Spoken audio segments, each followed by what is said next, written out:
Jakarta, kota metropolitan, kota yang indah dipenuhi dengan gedung-gedung yang tinggi, kota induk dari semua kota di negeri tercinta. Jakarta, kota yang tak tidur, meski gelap dan pekatnya malam, memberimu selimut untuk beristirahat dalam jeda. Dalam jeritan tangis, mereka yang miskin, dalam gemerlapnya hidup mewah dan sentosa.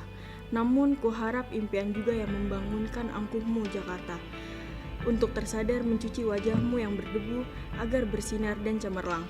Di setiap sudut kota ini adalah nadi. Di ujung trotoar pengamen melantungkan rindu. Di balik tembok tangan-tangan menari, Jakarta adalah savana atau padang tandus. Yang kutahu udaranya adalah nafas yang lelah, tanahnya adalah langkah kaki yang rapuh. Aku pernah tak percaya Jakarta, terlalu banyak mimpi yang mati, meski tak sedikit asa jadi nyata. Mungkin memang ada mutiara terpendam di sini. Aku akan datang lagi untuk Mutiara Laksana Pri, Jakarta. Tetapi, di balik keindahan itu semua, Jakarta itu kotor.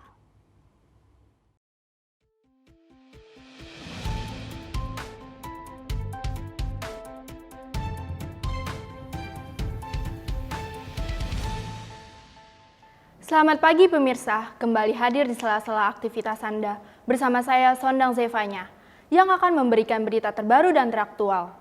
Pemirsa, sebuah kejahatan bisa terjadi di mana saja dan kapan saja, baik itu siang maupun malam hari.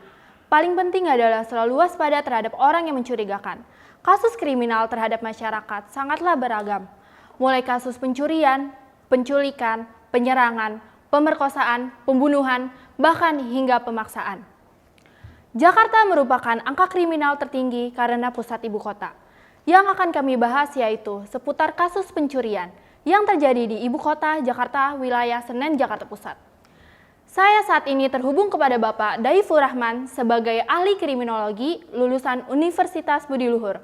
Kita akan mendengarkan pemaparan materi yang tentang apa itu pencompetan dan bagaimana cara pencegahannya. Dipersilakan Pak Daifur Rahman. Selamat pagi mbaknya.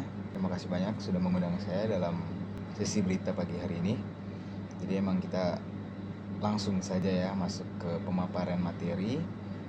Jadi emang belakangan ini penggunaan kata-kata dalam ucapan dan keterangan makin luas dan banyak menggunakan kata-kata yang jarang digunakan, sehingga membuat kita kadang tidak tahu maksud dari kata-kata tersebut. Seperti penggunaan kata pencopetan. Definisinya sendiri kata pencopetan yang sebenarnya itu dalam Kamus Besar Bahasa Indonesia bahwa adalah pencopetan, yang dimana proses cara perbuatan mencopet. Copet adalah bentuk pencurian yang melibatkan mencuri uang atau barang berharga lainnya dari orang korban tanpa membuat mereka mengetahui bahwa barang mereka dicuri pada saat itu. Jadi emang hal ini membutuhkan ketangkasan yang cukup besar dan bakat. Seorang pencuri yang bekerja dengan cara ini dikenal sebagai pencopet. Nah, biasanya emang pencopet ini dia melakukan sebagai mata pencahariannya, yang dimana pencopet dan pencuri lainnya terutama mereka yang bekerja dalam tim, ada juga yang individu. Jadi emang kadang berusaha mengalihkan perhatian, seperti dengan bertanya tentang suatu hal atau menabrak korban. Metode pencopetan ini kadang-kadang memerlukan kecepatan dan berbagai jenis keterampilan. Jadi emang metode dalam kasus pencopetan ini sangat banyak. Saya akan memberikan salah satu contohnya, yaitu dengan cara dengan mengemudi dan menyambar barang orang yang lewat. Emang dalam satu kasus emang metode ini sebenarnya umum ya di kota-kota yang dimana sepeda motor ini cara yang umum untuk kabur si pencopetnya. Jadi emang di saat kita berdiri di tengah jalan, kita sedang menunggu angkutan umum mungkin, tiba-tiba ada pencopet yang membawa kendaraan motor, tiba-tiba dia mengambil barang kita dan kabur begitu saja. Dan yang kedua itu ada menawarkan untuk membantu seseorang dengan bawa barang bawaannya, yang dimana kemudian menghilang di area yang ramai. Metode ini bekerja dengan baik karena memberikan korban yang rasa percaya palsu dengan pencopet. Dan yang lebih parahnya lagi itu menggunakan anak. Jadi emang para pencopet ini menggunakan anak sebagai pengalih perhatiannya. Ini emang sebegitu parahnya orang-orang ini demi mendapatkan uang. Jadi bagaimana sih cara pencegahan dari pencopetan? Yang saya beritahu ini yang umum saja dan jamin aman. Nah, yang pertama itu menyimpan dan mengamankan dompet. Jadi emang simpan dompet di kantong depan agar mudah dilihat. Jika Anda biasanya menyimpan dompet itu di kantong belakang, sebaiknya itu pindahkan aja ke kantong yang depan, biar agar tidak mudah diambil saat Anda sedang lengah. Jadi emang jauh lebih sulit mencuri dompet atau paspor, uang yang berada di kantong depan, karena orang di belakang tidak bisa mengambil dompet tersebut gitu kan. Jadi emang karena biasanya dompet yang ditaruh di belakang itu dia itu suka keluar gitu. Jadi saat kita berjalan lama, dompetnya itu keluar dari kantong belakang, itu yang membuat orang mengambil kesempatan tersebut gitu kan, melihat dompet, wah lumayan nih gitu kan, duit, jadi diambillah dompet kita.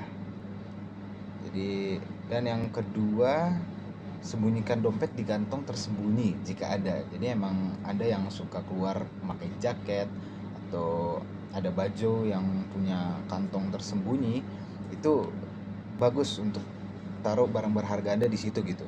Emang pencopet tuh biasanya mencari di barang berharga dan uang di tempat yang sama, dan akan kebingungan jika Anda meletakkan dompet di dalam jaket atau kantong tersembunyi. Dan yang ketiga adalah jagalah jarak saat seorang menawarkan diri untuk menunjukkan jalan.